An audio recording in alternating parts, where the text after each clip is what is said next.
Maminaw talaga ako sa pulo sa Ginoo. Huwag kang pa-distract. Kasi lahat ng mga hadlang niyan, hadlang sa paagi na sa yawa.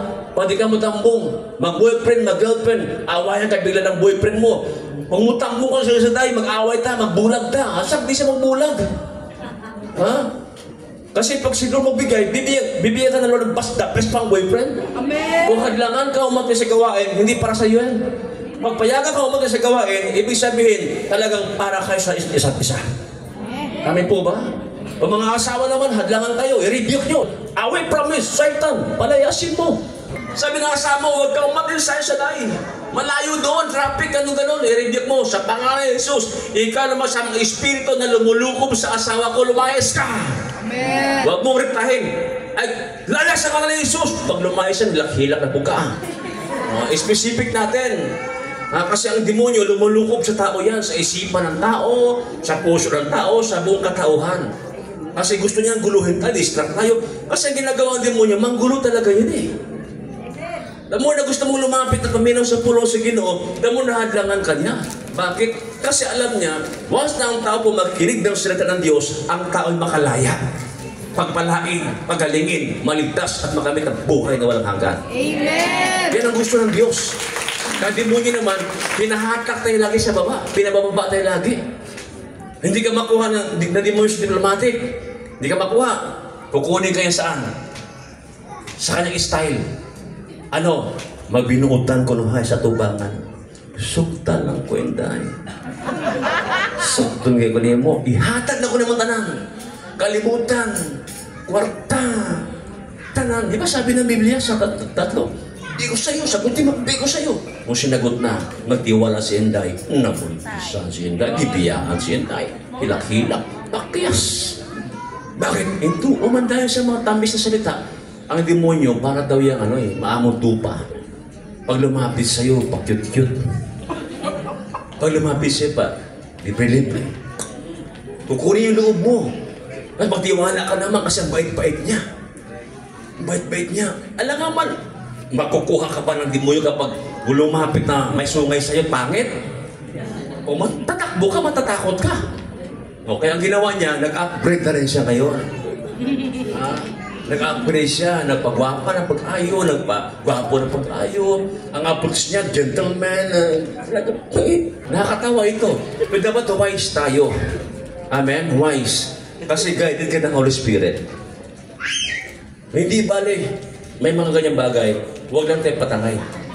Dapat tayo ang tatangay sa kanila, patungo kay Shaddai. Huwag tayong patangay sa kanila, mapalayo kay Shaddai. Dapat tayo nabaptize, kaya tayo matibay, tayo ang tatangay sa kanila, ilapis sila kay Yahweh kay Shaddai. Huwag din tayo matakay nila. Amin po ba?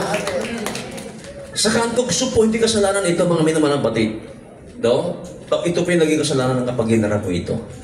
Kaya tingnan natin, bakit natagumpay si Kristo doon sa kanyang panalungsyon ng demonyo sa kanya? Ba't natagumpay siya?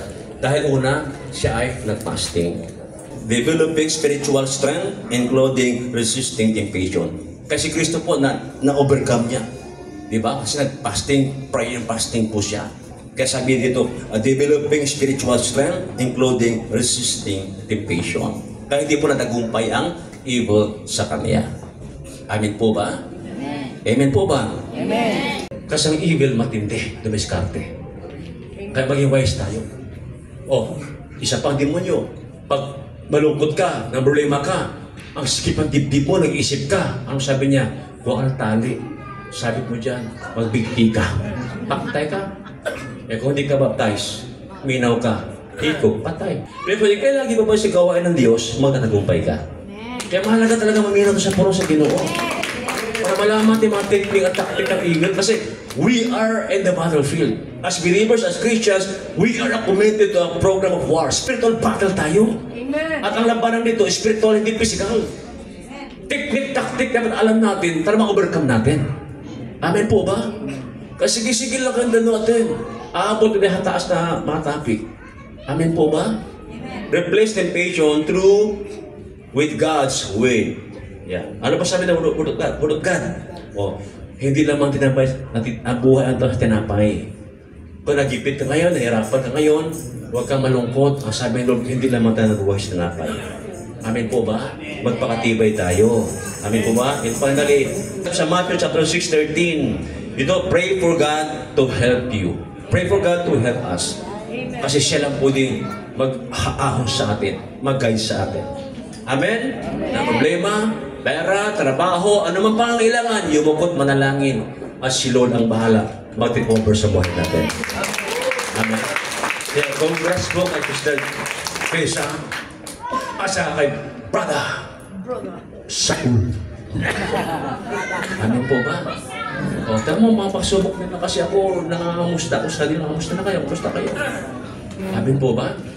So, yun lang kayo sumuko. Tandaan nyo ha, kung sa kamay na daw ka susubukin, huwag yung sa buhay, sinabi ng mundo nga, kapit sa patalim, hindi sa Diyos yan. Ang kay Lord, kumapit sa Diyos, hindi sa patalim. Na kahit masama, ikagarap natin para makuha ang gusto natin, mali yan. Amen? Doon ka sinusubok ang Diyos ang faith mo sa Kanya. Kung bibigay ka ba ito sa pangsamantalang bagay lang o sa panghabang buhay tayo. Ayaw o siki ang atong pagkakristyano. Amen po ba? Magpanakasan tayo. Magtulungan tayo. Walang pagsubok at testing na hindi na-overcome. Amen?